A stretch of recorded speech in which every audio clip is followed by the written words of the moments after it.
오늘을 사랑하는 묵상 시간입니다. 오늘 본문 말씀 에스겔서 14장 3절의 말씀입니다. 인자야, 이 사람들이 자기 우상을 마음에 들이며 죄악의 걸림돌을 자기 앞에 두었으니 그들이 내게 묻기를 내가 조금인들 용납하랴.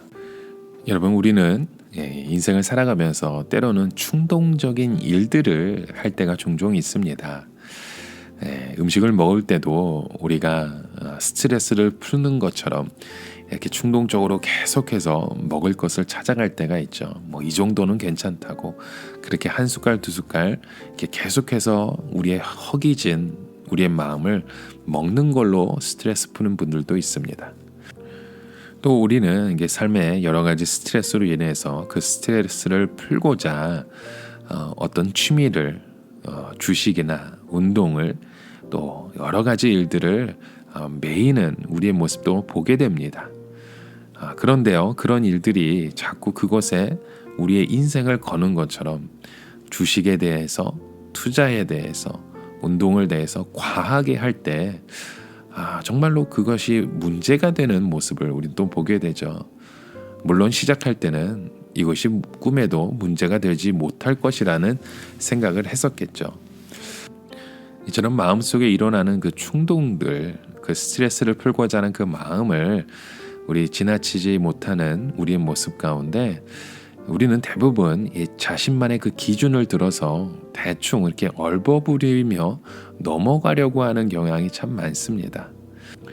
한 예로 우리가 운전을 하다가 한두 번 저지른 그 신호 위반은 대부분의 그 교통 법규를 준수했다는, 그렇게 평소에 정직하게 내가 운전했다고 하는 그런 마음 가운데 나 자신에게 그런 면죄부를 주는 것이죠. 평소에 이렇게 운전 잘했는데 이번 한번 괜찮다고, 그래도 평소에 노력하며 잘 살았지 않냐고, 그런 마음으로 우리는 운전도 합니다. 그런데 여러분, 우리가 하나님의 기준을 보게 되시면 이 하나님의 기준은 늘 매우 엄격하다는 걸 우리는 보게 됩니다.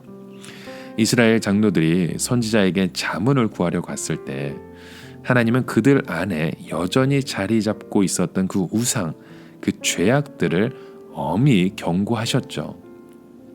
그래서 에스겔서 14장 3절의 말씀처럼 내가 조금인들 용납하랴라는 말씀으로 그들의 그 죄악은 조금도 용납할 수 없다는 말씀을 주고 있으십니다. 좋은 게 아니냐는 식으로 적당히 덮고 어물쩍 넘어갈 수 없다는 말씀이죠. 하나님은 이스라엘 백성들에게 마음을 돌이켜 우상을 떠나고 얼굴을 돌려 모든 가증한 것을 떠나기를 간절히 원하셨습니다. 여러분, 우리 삶에 결코 없어서는 안 된다고 생각하는 것들이 우상일 수 있습니다. 한 예로요, 우리가 하나님께 영광을 돌리기 위해서라도 우리가 어떤 일을 승진을 해야 되고 어떤 목표를 이루어야 한다고, 또 많은 재물을 얻어야 한다고 우리는 말하죠. 언뜻 듣기에는 맞는 말처럼 보입니다. 그러나 이는 먼저 내 뜻을 이루고 성공한 뒤에 그때 하나님의 뜻대로 살겠다는 말과 마찬가지입니다.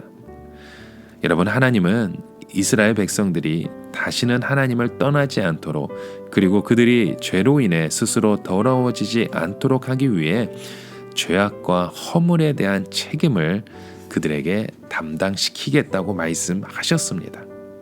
하나님도 어느 정도는 이해할 것이라고 스스로 속여서는 안 된다는 말씀인 거죠. 여러분, 이 정도는 괜찮겠지 하며 꺼리낌 없이 선택하고 행동한 적은 없으십니까? 자신에게는 한없이 너그러운 기준을 조금 더 분명하고 확고한 기준으로 여러분 수정해 보십시오. 하나님 보시기에 가증한 일로부터 우리의 얼굴을 돌려 1.1획도 변함이 없으신 그 하나님의 말씀만을 여러분 오늘도 바라보시길 바랍니다. 오늘 우리에게 주셨던 그 말씀을 돌아보며 한 가지 질문을 드립니다. 여러분, 오늘 우리의 삶 가운데 우리의 포도원을 허는 작은 여우가 존재하고 있지는 않은지요? 이 정도는 괜찮겠지 하며 여전히 행하고 있는 우리의 옛 습관은 없으십니까? 내 영혼을 허무는 작지만 끈질긴 작은 여우를 여러분 한번 생각해 보십시오. 하나님은 사랑이 많으신 분이지만 이 죄 앞에서는 단호한 공의로우신 분이십니다. 이런 하나님의 마음을 바라보지 못하고 그저 예배의 자리로 왔다가 또 다시 죄의 자리로 돌아가고 있는 우리의 모습, 이렇게 두 가지의 모습을 우리가 함께 품고 있는지 오늘 하루의 여정 가운데 돌아보시며 진정으로 하나님이 원하시는 그 일을 우리의 삶의 고백을 통해, 우리의 행함을 통해서, 우리의 발걸음을 통해 오늘도 힘차게 걸어가시길 주님의 이름으로 간절히 축원합니다.